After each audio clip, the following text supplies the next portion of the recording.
형제와 내 아비의 가족을 다 내 집에 모으라. 같이.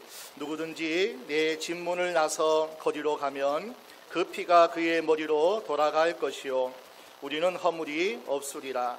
그러나 누구든지 너와 함께 집에 있는 자에게 누가 손을 대면 그 피는 우리의 머리로 돌아오려니와 내가 우리의 이 일을 누설하면 내가 우리로 서약해 한 맹세에 대하여 우리에게 허물이 없으리라.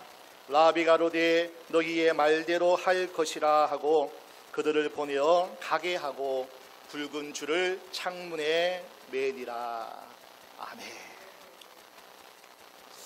우리가 찬양하는 가운데서도 주의 사랑의 줄에 매어 주옵소서.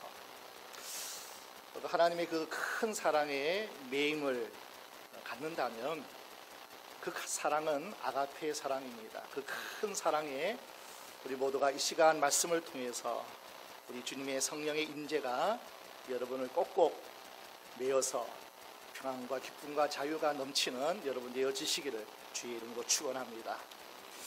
지난주에는 여호수아 1장을 통해서 두려워하지 말라, 놀라지 말라. 너무나 두려운 세상입니다. 눈만 뜨면 코로나. 이제 백신이 또 우리에게 들어와서 주사를 맞고 있지만 여전히 불안합니다. 여전히 앞날을 예측하지 못하고 늘 전전긍긍하며 살아가는 혹시라도 우리 주위에 우리의 삶에 큰 어려움이 또 당하지 않을까 염려하고 또 걱정할 때에 하나님 우리에게 말씀하시죠. 두려워하지 말라, 놀라지 말라. 네가 어디로 가든지 내가 너와 함께 하노니라. 여호수아가 모세가 죽은 후에 너무나 두렵고 떨림은 사실입니다. 그 모세는 이스라엘 백성과 여호수아에게 있어서는 하나님 같은 존재입니다. 하나님이 늘 모세와 대면하셨고 친구와 같이 늘 함께했던 얼굴의 빛이 찬란하고 모세의 말이 곧 하나님의 말씀이고 모세가 선포한 것이 그대로 이루어지는 기적과 표적과 놀라운 하나님의 역사가 모세를 통해서 이루신 지팡이를 통해서 홍해를 가르시기도 하시고 지팡이를 통해서 반석을 쳐서 물을 내기도 하시고요.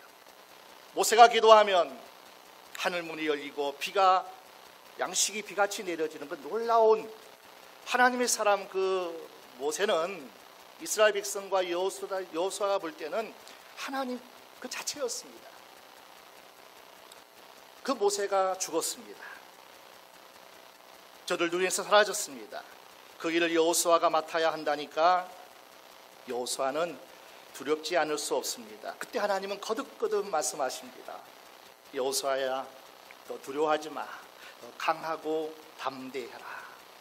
내가 모세와 함께 했던 것 같이 모세를 통해서 내 역사를 이루어 그렇게 하나님 역사하셨던 것 같이 내가 너와 함께 하느리라. 너는 두려워하지 말고 놀라지 말라. 너는 강하고 담대하라. 여전히 위축되어 있는 여호수아에게 그 다음날도 찾아와서 말씀합니다. 너 강하고 담대하라. 주여, 저는 모세의 시종이었고 너무나 부족합니다. 흙수로 태어나서 노예 생활하고 노예로 살다가 광야에서 지낸 것 이것밖에는 내 삶이 없습니다. 나는 할 수 없습니다. 또 주님이 찾아가십니다. 너 여호수아야, 마음을 강하게 하고 담대히 하라. 네 입에 준 모든 말씀을 네가 순종하면 네 길은 평탄할 것이고 네가 하는 모든 일은 형통하리라. 너를 통해서 내 뜻을 다 이루게 하리라. 이 백성을 내가 가나안 땅으로 드리고 그 땅에서 하나님의 약속의 그 축복의 선물을 너를 통해서 그 일을 이루게 하리라. 너가 형통의 사람이 되리라. 형통의 통로가 되리라. 하나님이 주시는 그 말씀을 계속 받습니다. 여호수아 1장 9절에 함께 우리가 말씀을 볼까요? 여호수아 1장 9절입니다. 지난주의 말씀 함께 보겠습니다. 내가 네게 명한 것이 아니냐. 마음을 강하게 하고 담대히 하라. 두려워 말며 놀라지 말라. 내가 어디로 가든지 내 하나님 여호와가 너와 함께 하느니라 하시니라. 이 말씀을 듣고 겨우 힘을 내서 일어나 이제 백성들을 돌아봅니다. 하나님이 그에게 권세를 주셨어요. 진중에 돌아다니면서 우리가 일어나서 저 요단강을 건너 여리고성을 무너뜨리고 하나님의 주신 그 땅으로 들어가자. 그 말에 모든 백성이 여호수아를 따르고 여호수아의 말에 함께 일어나서 요단강을 건너는 그 준비를 하게 됩니다. 이제 그 준비하는 과정 속에서 오늘 2장 말씀을 함께 나누려고 합니다. 2장 1절 보게 되면은 하나님은 여호수아에게 어떤 말씀을 하시는지 몰라도 여호수아가 이제 그 땅과 여리고를 엿보라고 두 정탐꾼을 보내게 됩니다. 두 정탐꾼을 이제 가나안 땅을 정탐하고 엿보고 돌아오라고 보냈는데 정탐으로 간 그 정탐꾼들이 큰 위기에 발각되어서 위기에 처하기도 합니다. 하나님이 주신 땅인데 그 들어가면 되지 왜 정탐할까?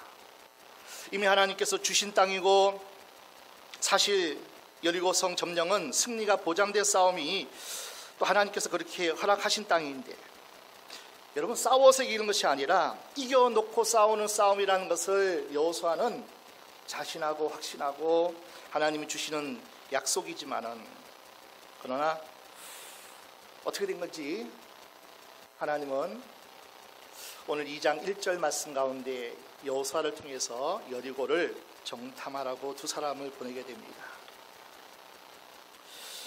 가나안 정복 과정에서 하나님이 함께 하신다는 그 사실은 추워도 의심하지 않았습니다.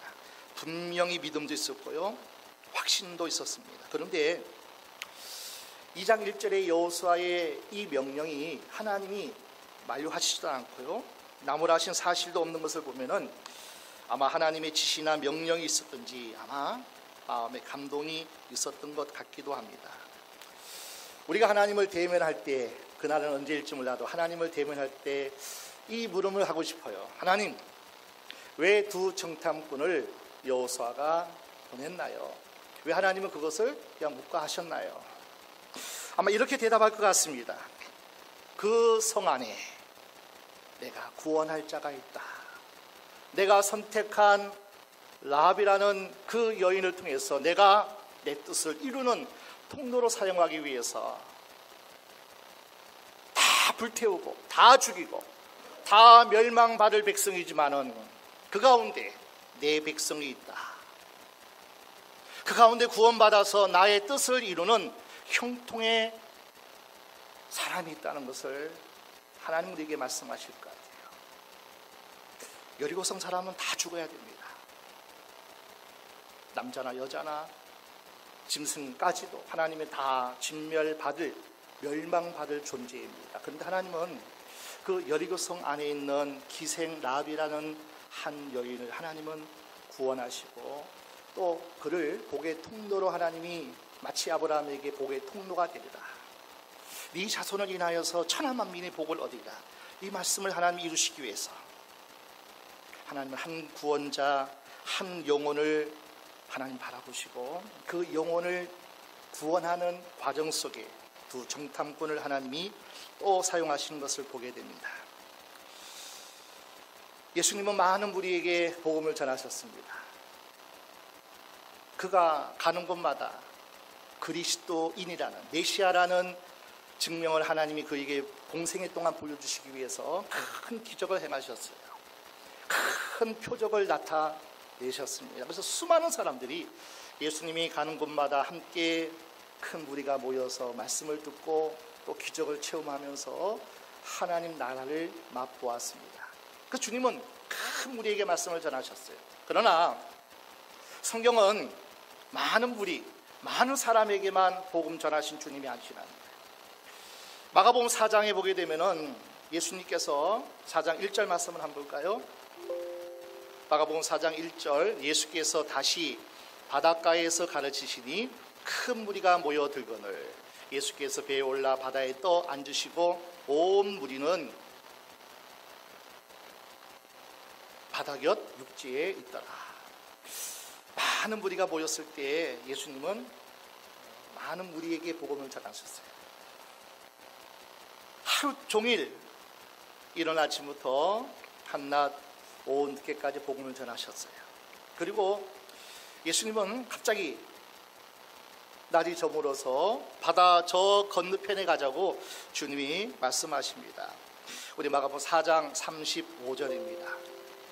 그날 저물 때에 제자들에게 이르시되 우리가 저편으로 건너가자 하시니, 바다 이쪽에서 복음을 전하시다가 하루 종일 씨 뿌리는 비유를 마가복음 4장 보면 말씀하시기도 하고, 많은 병자를 고치시기도 하고, 많은 사역을 했어서 피곤할 텐데, 지쳐있을 텐데, 갑자기 제 아들을 이끌고 저 바다 건너편에 건너가자 그러는 거예요.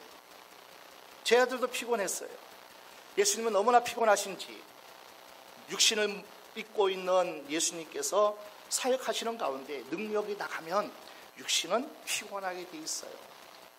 집중하여 그 영혼을 세우고 살리려면 육신은 피곤한지라 예수님도 배의 고물에 곤히 자고, 그때 풍랑이 일어나고 우리가 죽게 되었나이다. 주님이 깨어서 바다를 잠잠케 하시고, 그리고 마침 배가 건너가는 그 과정을 이제 마가복음 4장 35절 이하에 기록되어 있습니다. 왜 하나님께서 갑자기 예수님께서 왜 바다 건너편에 가시자고 했을까요? 자, 마가복음 5장 1절을 봅니다. 예수께서 바다 건너편 거라사인의 지방에 이르러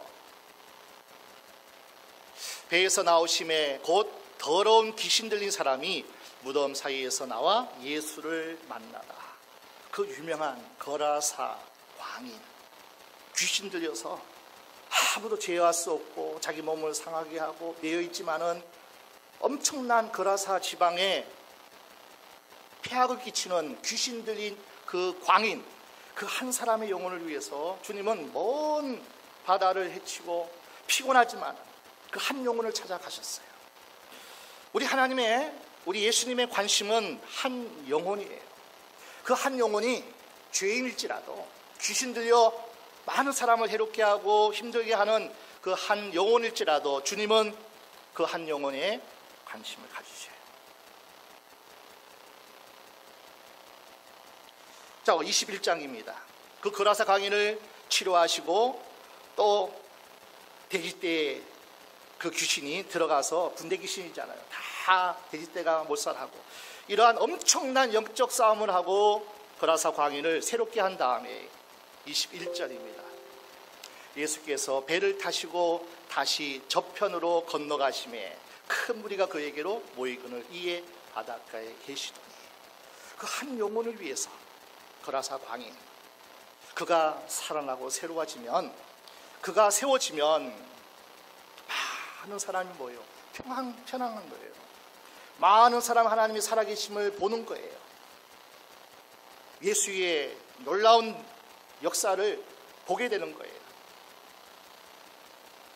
그 한 영혼의 가치, 그와 함께하는 많은 그 지방의 사람들, 그들에게 하나님이 살아계심을 보여주고 그 영혼이 평안하면 모든 사람이 함께 평안할 수 있는 그 은혜를, 그 선물을 주시고 또 다시 바다 건너편으로 돌아가시는 거예요. 떠났던 그곳으로, 큰 무리가 있는 그곳으로. 우리 예수님의 관심은 천하보다도 귀한 한 영혼, 그가 깨어진 영혼일지라도요, 그가 망가지고 세상이 그를 저주하고 조롱하고 멸시하는 그 한 사람, 그 한 영혼에게도 주님은 시대한 관심을 가지셔요.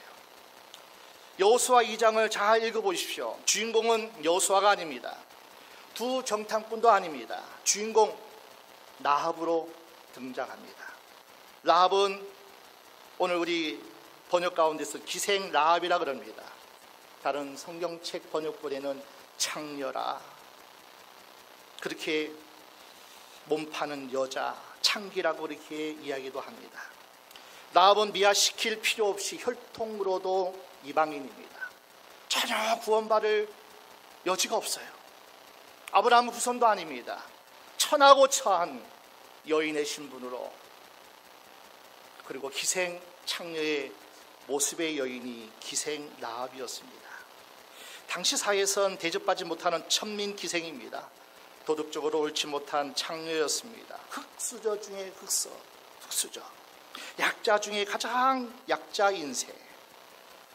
그런데 왜 하나님은 약속의 땅 500년을 기다리고 큰 민족을 이루고 그 여리고성 가나안 땅을 정복하는 첫 하나님의 큰 역사 가운데 왜 하나님은 이방인 창녀 라합을 쓰셨을까요? 성경은 대답합니다. 나를 핍박하는 바울도 내가 썼다. 무식한 베드로도 내가 썼다. 사기꾼 야곱도 내가 썼어. 어떤 인생도 내가 들어쓰지 못하는 인생은 없다. 무식쟁이라도 원수 핍박자라도 그가 어떤 대접을 받고 어떤 이 땅에 살아가는 모습이 천하디 할지라도 기생 라합도 구원하여 쓰시는 분임을 우리에게 보여주신 겁니다. 이방 여인이었어요. 천한 신분이었어요. 모두가 다 진멸받을 여리고성의 한 사람이었습니다. 하나님이 분명히 우리에게 말씀하시는 것이 아마 이 말씀일 거예요. 그래야 너희 같은 약자, 허물 많은 사람도 구원의 희망이 있지 않겠니? 정목사, 자네 같은 흑수저도, 자네 같은 연약한 사람도, 하나님이 힘들다고 떠났던 너도 내가 들어 쓰는 사람, 나에게 순종만 하면, 나에게 돌아오기만 하면 내가 쓰는 하나님이란 것을, 그래서 너 흑수저도 너도 내가 하나님을 이를 위해서 내가 쓰고 있지 않니? 이쯤 되면 우리가 할 말은 딱 한마디 같아요. 유구무원 이란. 할 말이 없어요. 나 같은 죄인도, 나 같은 사람도 하나님이 쓰시다니요. 하나님께서 라합을 가나안 정복 과정에서만 쓰시는 게 아닙니다. 라합은 구세주 예수 그리스도의 조상 족보에 당당히 이름을 올립니다. 그리고 역사가 흐른 다음에 지나간 세대의 믿음의 영웅을 열거하는 믿음의 전당 히브리서 11장에 보면은 여러분 모세가 여호수아 이름이 당당하게 올라가 있을 것 같잖아요. 그런데 여호수아 이름이 없어요. 기생 라합의 이름이 올려 있어요. 믿음의 전당 히브리서 11장에 우리 11장 31절 함께 보겠습니다. 믿음으로 기생 라합은 정탐꾼을 평안히 영접하였으므로 순종치 아니하는 자, 딱 한 가지예요. 하나님을 믿는 자, 하나님을 섬기는 자, 하나님을 예배하는 자, 하나님을 신명기 6장 5절 레마 말씀처럼 하나님을 사랑하는 거예요. 전심으로 마음을 다해서 힘을 다해 목숨을 다해서 주 너희 하나님을 사랑하라. 딱 한 가지, 하나님을 사랑하라는 거예요. 하나님을 예배하라는 거예요. 하나님 말씀에 순종하는 자, 순종치 아니하는 자와 함께 멸망시키지 않는다는 거예요. 기생 라합은 하나님께 순종한 자였습니다. 하나님께서 구원할 수 없는 그 어떤 사람도 없다. 하나님께서 쓸 수 없는 그 어떤 사람도 없다. 바로 이 모형이 기생 라합이었습니다. 우리 대한민국은 정말 복받은 복된 나라입니다. 동토의 땅입니다. 저주받은 땅이 어떻게 보면 조상 대대로 침략을 받아서 너무 가난하고 너무 조상의 그 풍성한 유산을 아름답게 이어가지 못했던 그런 이 땅이었는데, 소망이 없는 땅에 하나님이 주의 선교사를 통해서 복음을 심어주셨습니다. 우리 민족은 이 복음을 통해서 복음과 함께 이 땅에 들어온 수많은 하나님의 종들을 통해서 병원이 세워지고 또 학교가 세워지고 그리고 가장 축복의 선물 교회가 세워졌어요. 그 교회를 통해서 말씀이 선포되었습니다. 말씀이 가르쳐졌어요. 그 말씀을 또 선포하게 됩니다. 우리 한국, 이 대한민국은요, 교회를 통해서 축복받은 땅이에요. 말씀을 통해서 하나님이 복 주신 나라가 이 땅입니다. 우리 민족은 축복의 바로미터가 있다면 성경이고 하나님 말씀이고 그리고 교회입니다.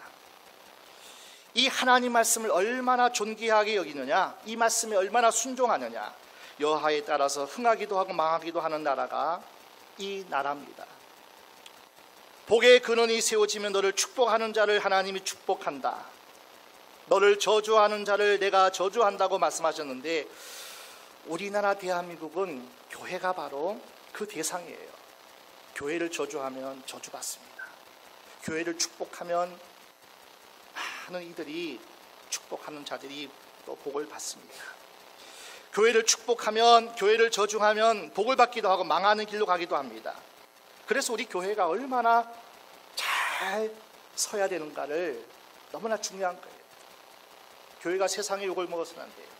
교회가 세상의 손가락 당해서도 안 돼요. 교회를 축복할 수 있도록. 과거에는 보세요, 이 교회가 얼마나 많은 선한 영향력을 끼쳤는지 몰라요. 3.1절 운동에도 한국 교회가 일어났습니다.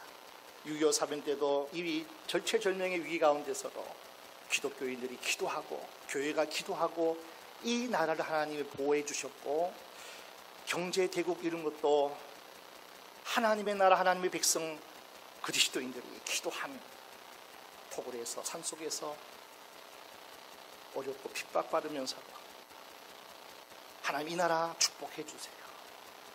하나님 이 나라 제사장 민족의 나라로 하나님 축복해 주세요. 그 축복의 선물이 우리가 누리는 거예요. 그래서 이 대한민국은요, 하나님이 주시는 교회가 일어나고 교회가 부흥하고 축복받을 때에, 모든 사람이 교회를 따르고 교회를 선망하고 교회를 찬양할 때에 이 나라가 복을 받았어요. 지금은 그렇지 못함에 너무나 안타까워요. 교회가 교회되지 못했어요. 빛되지 못했어요. 소금되지 못했어요. 하나님 미라에 되어 썩어지지 못했어요.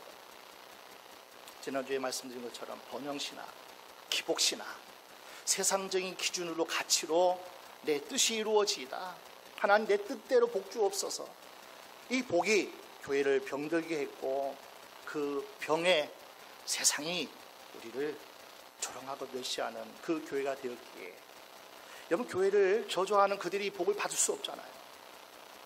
교회가 다시 빛을 발해야 되고요, 교회가 다시 일어나야 되고요, 교회가 다시 제2의 부흥의 전성기가 돌아와야 될 줄로 믿습니다.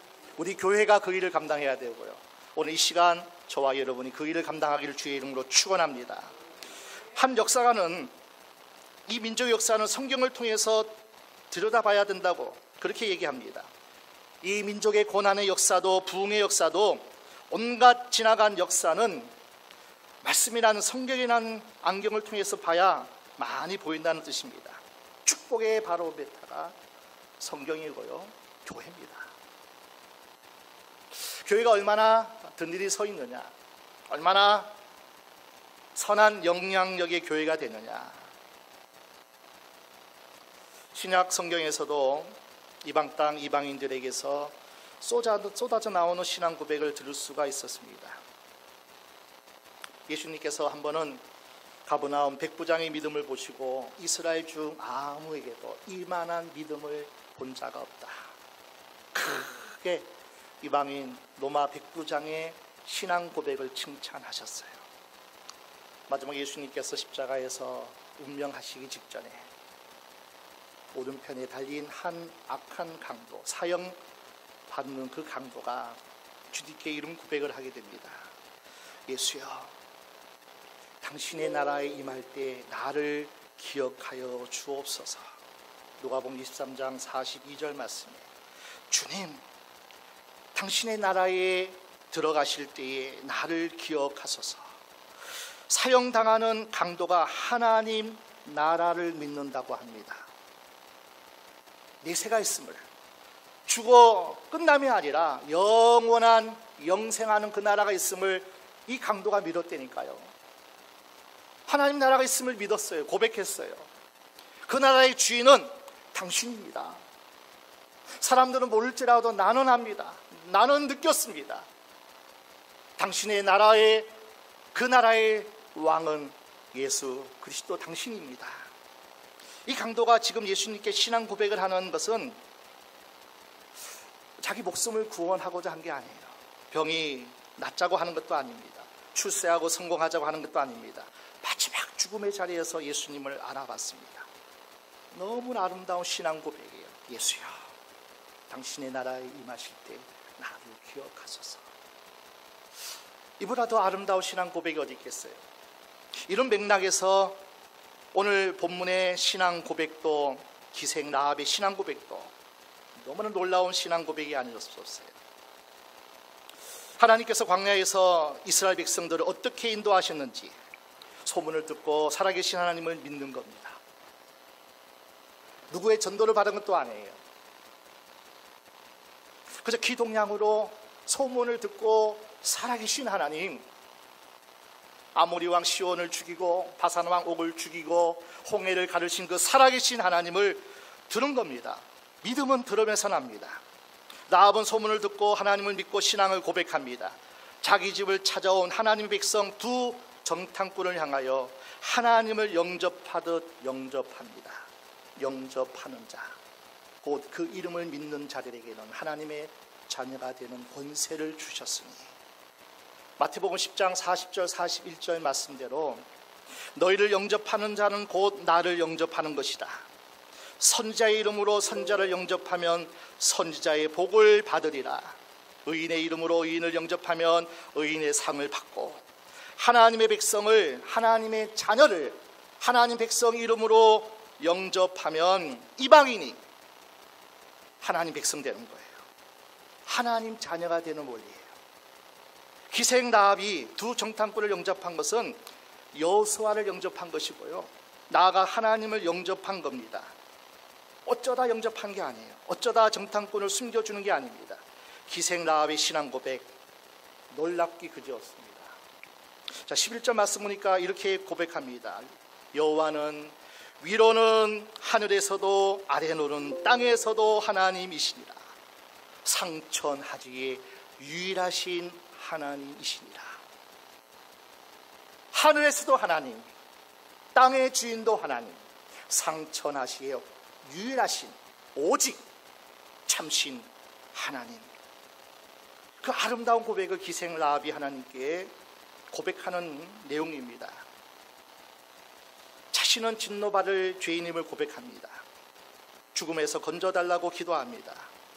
홍해를 마르게 하신 살아계신 하나님이라고 고백하게 됩니다.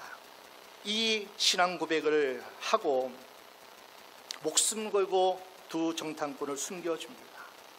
그리고 자기 가족을 살려주겠다는 증표를 13절에 요구합니다. 이 고백은 어떤 고백인지 아세요? 가나안 왕을 거역하는 거예요. 하나님 백성을 영접하는 것은 자신의 왕을 바꾼 회심의 사건이에요. 나는 가나안 왕을 섬기는 것이 아니라, 그 왕의 통치를 받는 것이 아니라, 이제부터는 나는 만군의 여호와 상천하지의 유일하신 그 하나님을 나의 왕으로 모신다는 회심의 사건이에요.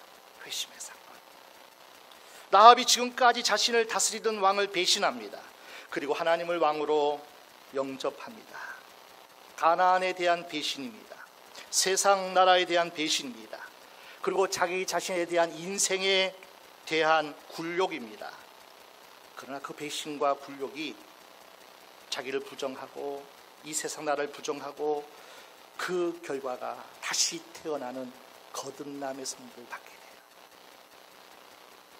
기생 라합은 이 놀라운 신앙 고백을 통해서 하나님 나라의 하나님 백성으로 신분이 변하기를 합니다. 지금까지 내 인생의 왕은 나 자신이었다는 거예요. 마음 중심에 언제나 내가 앉아 있었고 모든 판단의 기준이 자기 자신의 유익을 위해서 살아왔다는 거예요. 지금까지의 모든 유일한 가치가 있다면 세상 가치, 세상에서 성공하고 출세하는 것, 그러나 성삼위 하나님을 왕으로 영접하고 모신다는 건 세상에 대한 배신이에요. 내가 살아왔던 나 자신의 인생에 대한 굴욕입니다. 이것이 구원이에요. 이것이 거듭남이에요. 이것이 다시 살아나는 중생이에요. 아멘. 우리에게도 그 회심의 사건이 있었어요. 다메섹 도상에 바울이 예수님을 만나 회심하는 그 사건처럼요. 이처럼 위대한 사건이 구약시대 이방 땅 가나안 땅에서 기생 라합에게서 일어났습니다. 오늘 저와 여러분에게도 이 놀라운 거듭남에 나는 이제 세상 왕을 내가 왕인 것을 나는 이제 거부하고 부정하고 하나님을 나의 왕, 나의 주인으로 주는 그리스도시요 살아계신 하나님의 아들이십니다. 이 위대한 베드로의 신앙 고백이 우리 안에 성령이 거하시는 전을 하나님께서 세워주신 겁니다. 라합이 이스라엘에 요구한 증표는 창문에 내린 붉은 줄이었습니다. 우리 18절 오늘 본문 우리 다시 한번 보겠습니다. 우리가 이 땅에 들어올 때에 우리를 달아 내려온 창에 이 붉은 줄을 내고 내 부모와 형제와 네 아비의 가족을 다 내 집에 모으라. 이 붉은 줄은 라합과 이스라엘이 맺은 언약의 증표입니다. 이 붉은 줄은 두 정탐꾼과 라합만이 아는 구원의 비밀이에요. 붉은 줄을 창에 내려온 그 집은 구원받는 거예요. 다 죽이되 모든 여리고성에 숨쉬는 기생하는 모든 것들은 다 진멸하되 붉은 줄을 창에 매단 그 집만큼은 그 집 안에 있는 모든 사람들은 다 죽이지 않고 6월 살아남을 것이라고 말합니다. 에덴 동산에서 선악과를 따먹고 쫓겨납니다. 하나님께서는 양을 잡아 죽이고 가죽옷을 만들어서 그들의 허물을 덮어 세상으로 보냅니다. 붉은 줄은요 라합의 가죽옷이었습니다. 짐승이 대신 죽고 그 짐승의 가죽을 벗겨서 아담과 하와에게 입혀주신 거예요. 노아는 방주에서 구원을 받았습니다. 어린 모세는 역청 바른 갈대 상자에서 구원을 받았습니다. 6월절 모든 이스라엘 백성들은 하나님의 말씀대로 양을 잡아 문설주의 피를 바른 그 집은 6월 넘어가라는 거예요. 죽음의 사자가 넘어가는 놀라운 구원의 선물을 받게 됩니다. 붉은 줄은요 어떤 신비적인 미신적인 의미가 있는 게 아닙니다. 여러분 십자가 나무 토막이라든지 어떤 상징 무슨 신비한 능력이 있어서 구원받는 거 아니라는 거예요. 그 안에 하나님의 약속이 담겨져 있는 거예요. 붉은 줄 자체가 능력이 아니고요. 십자가 자체가 능력이 아니고 그 십자가 안에 그 붉은 줄 안에 언약의 증표를 믿는 거예요. 하나님의 은혜가 담겨져 있습니다. 고린도전서 1장 18절 말씀 보면은 십자가의 도가 멸망당하는 자들에게는 미련하게 보입니다. 그러나 구원을 받는 우리에게는 하나님의 능력이라. 그 하나님 말씀을 믿고 그 언약의 증표를 내가 받는 저와 여러분에게는 하나님이 지옥에서 천국으로 옮겨주는 능력의 하나님의 구원을 맛보게 돼요. 저주에서 축복의 사람으로 신분, 상성으로 어떤 환경의 변화에 축복을 받는 놀라운 하나님의 능력을 받는 그 도가 십자가의 도라는 거예요. 내 죄는 십자가에 다 못 박았다. 내 모든 저주는 심판은 십자가에 못 박았다. 나는 죽고 십자가로 죽지만은 나는 예수로 다시 산다. 이거 십자가의 도입니다. 십자가의 증표라는 거예요. 많은 사람들은 붉은 줄을 보고 호객 유치하는 홍보물 정도로 생각을 했을지 모르겠습니다. 그러나 이 붉은 줄은 장차 인류를 구원할 예수 그리스도의 십자가를 의미하는 겁니다. 그분이 골고다 언덕에서 머리에 가시관을 쓰고 손과 발에 못 박히고 옆구리에 창을 찔려 물과 피를 다 쏟아지는 골고다 언덕 갈보리를 흘러내리는 그 붉은 피를 의미하는 겁니다.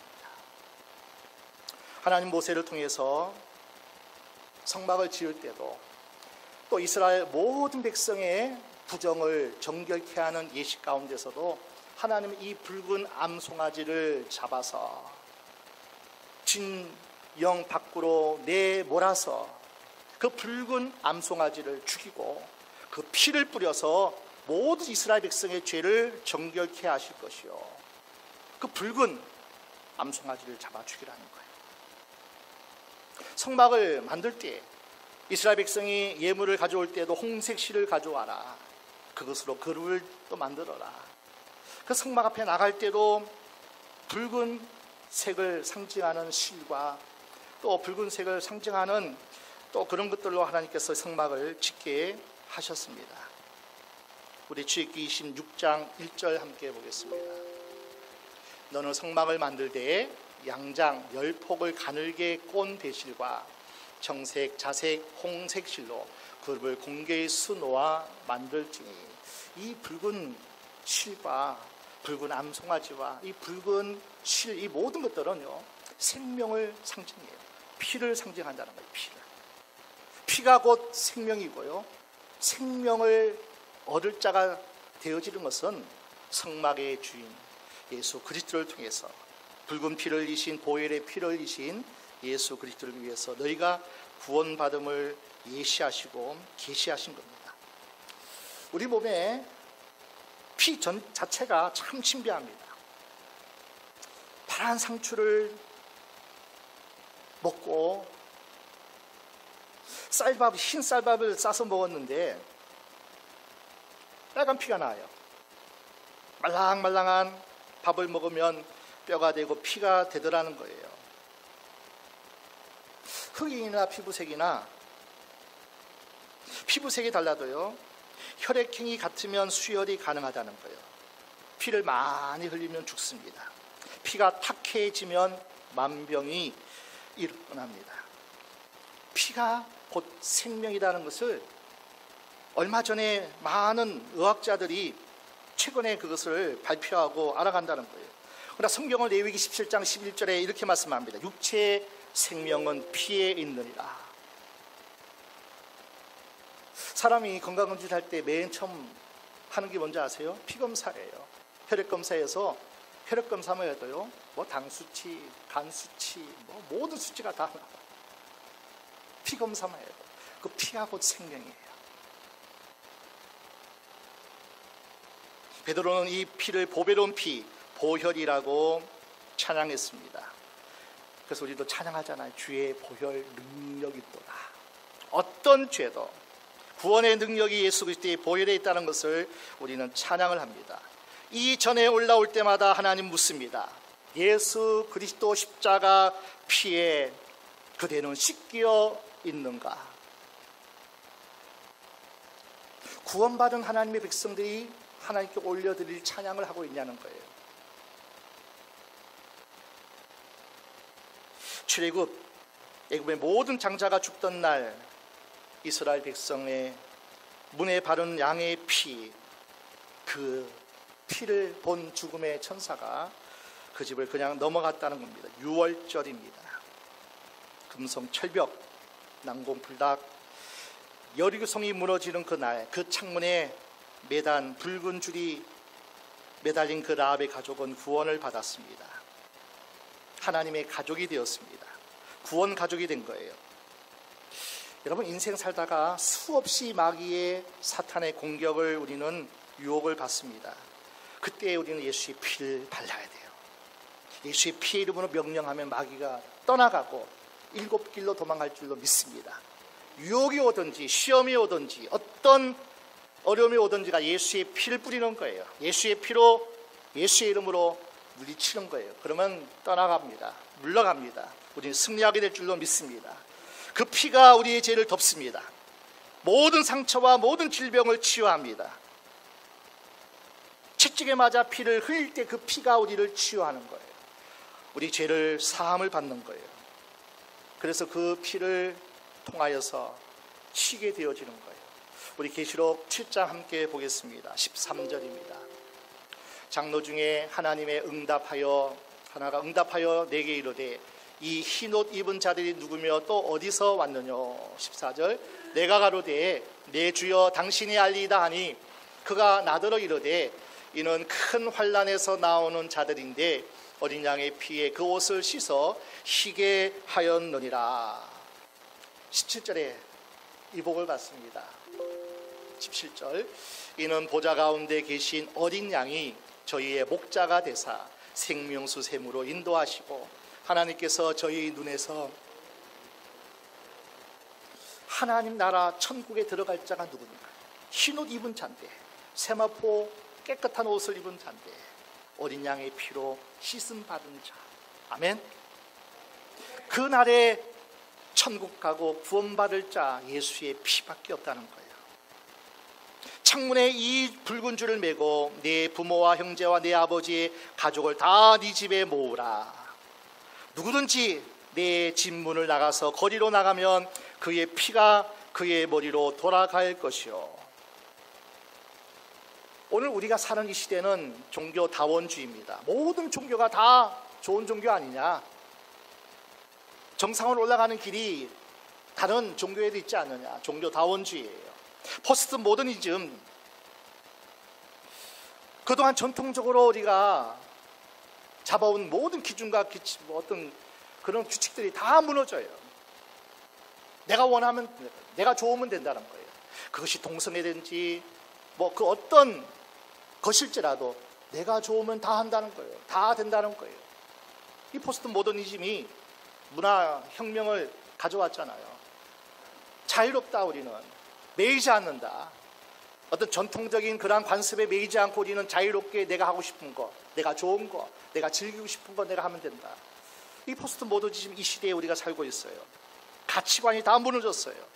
사회적으로 팬데믹 시대에 살고 있습니다. 위기 아닌 곳이 없을 만큼 전방위적 위기 시대입니다. 그러나 여러분, 쇳덩이를 풍무에 넣어주면 불순물이 갈라집니다. 여러분, 지금은 갈라지는 때입니다. 바람이 불면 쭉정이와 알곡은 갈라집니다. 마지막 때에 위기의 바람에 날아가는 쭉정이가 누구인지, 남는 알곡이 누구인지 갈라지는 겁니다. 그가 나를 단련하신 후에는 내가 정금같이 나오리라. 정금같이 나오는 인생이 있는 것 반면에 바람 부는 대로 위기가 찾아오면 날아가는 쭉정이 신자가 있다는 거예요.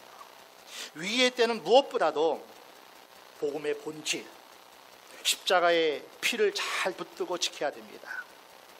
하나님은 이 교회를 구원의 공동체, 하나님의 집, 우리 주 예수 그리스도의 몸으로 하나님이 이 교회를 세워주셨어요.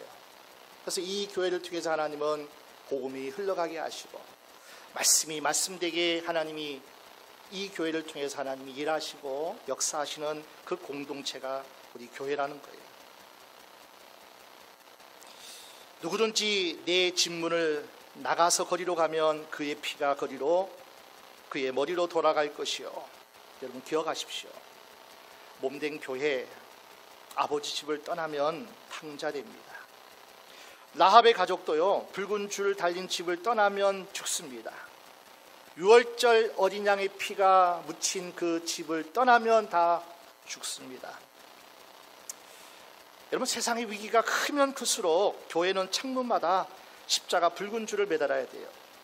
재난의 시대가 큰 바람이 불면 불수록 모질수록 집집마다 내 가족 지키기 위해서요 붉은 줄을 매달아야 돼요.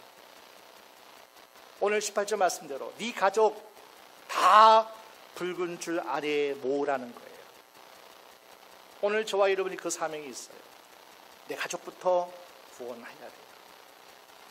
여러분이 라합이 되셔서 그 라합 한 사람의 위대한 신앙 고백, 그의 순종함을 통해서 온 가족이 구원을 받게 됩니다. 집집마다 내 가족 지키기 위해서 붉은 줄을 매달고 살아야 됩니다. 이렇게 구원받은 기생 라합이 어떤 인물로 쓰임 받았는지, 라합은요 봐서 이 룻의 남편 보아스의 어머니가 바로 라합입니다. 다윗 왕의 고조 할머니가 라합입니다. 요단강 건너 가나안 땅에 들어간 60만 명 장정 그리고 200만 대군 가운데 믿음의 전당에 오른 사람은 딱 한 명, 기생 라합이었어요. 그 어떤 누구도 믿음의 전당에 오르지 못했지만은 이방인 기생 라합이 믿음의 전당에 올라가 있습니다.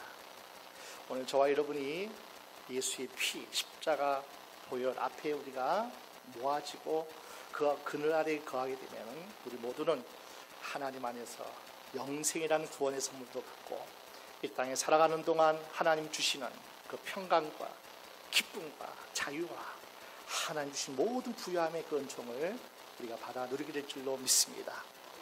우리 모두가 붉은 줄 아래 우리 가족을 다 모아서 여러분 가족 구원 이루시고 가족이 하나님의 축복 가운데 살아가는 놀라운 은혜가 있기를 주의 이름으로 축원합니다. 축원합니다.